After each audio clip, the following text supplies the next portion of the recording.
Nafarroa bizirik 1512-2012. Datorren urtarrilaren 14an Eskoriatzan.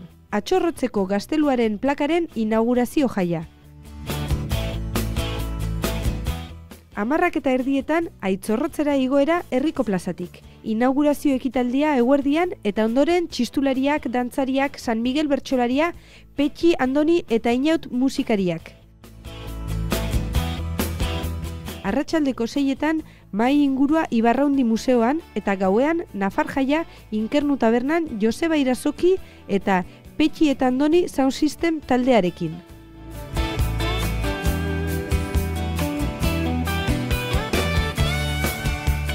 Nafarroa bizirik elkartearen eskutik urtarrilaren 14ean Atxorrotzeko gazteluaren plakaren inaugurazio jaia. Infosazpi irratiaren laguntzarekin.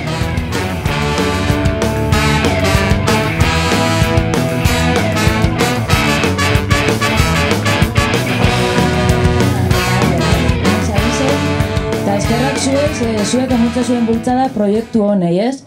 Eta proiektu honek garrantzia handia dauko. Gure historia berreskuratzeko artxibo danak desagertuta da zenez, arkeologia eta induzketa lanak funtsezkoak di, ez? Hortan, eskerrik asko zuei eta gu saiatuko gare zuek hasitako bidea jarraitzen ahalik eta duinen. Baina eskerrak zuei zabaldu zaben bidea eta. Gero eskerrik asko Iñaki Sagrado, gracias por la pasión que pones en tu trabajo, ¿no?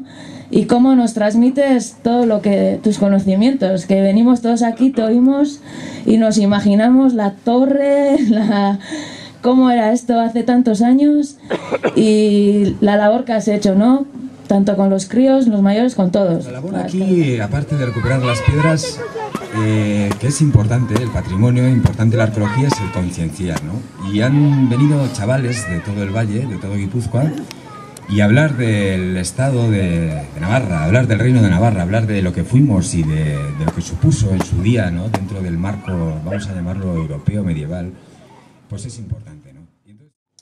Gero, badakizue aste honetan prentzaurreko bat inda, eta Baiara mailan sortu da talde bat, Nafarroa bizirikeko ekimena, hemen be oihartzun bat emuteko. Eskerrik asko talde horretan zabizien danoi, eta animatu danok antolatzen diren ekintzetan parte hartzen, eta buruan daukozuen ideiak, ero ekintzak itxia nahi bodozue, animau, proposatu, eta danon artean aurrera atarateko. Banku bat erretzen Horpegia zuen estalia Baina asmoa argia Gazte bati lagundu nion banku bat erretzen Horpegia zuen estalia Baina asmoa argia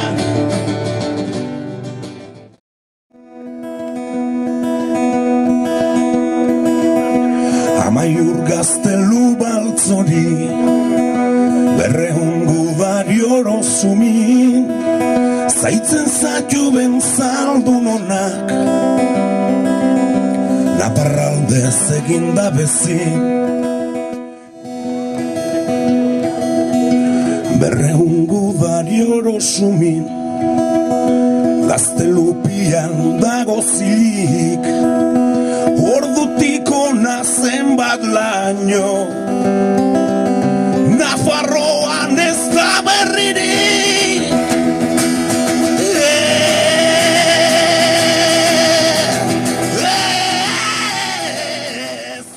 Jarrai dezagun anai artea Azia daukaun burruka Iaurrengoan herriko plazan jarritzen degun Askatasunaren plaka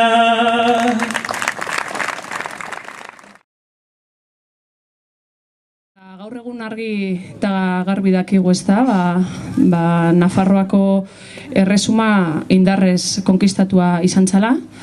Eta, azkenengo urtetan bereziki Nafarroa bizirik taldiak, lan eskerga handi bat egin dau, memoria berreskuratu guran, ezta? Talde horretatik gaurko ekitaldixa, Azkenengo urtetan, hemen atxorrotzeko induzketei esker, eta pelei esker, jakin badakigu, itxorrotzeko gaztelua be Nafarroko erresumaren baitan zauela, eta alde horretatik, esan bezala, ekitaldi hau, egin gure izen dugu, Nafarroa bizirik taldearen ekintzetako bat dalako, aurten 500. urteurrena baitetzen den honetan, hainbat gaztelutan, oroigarri bat edo plaka bat jartzia, ez da? Eta horregatik bildu gare hemen.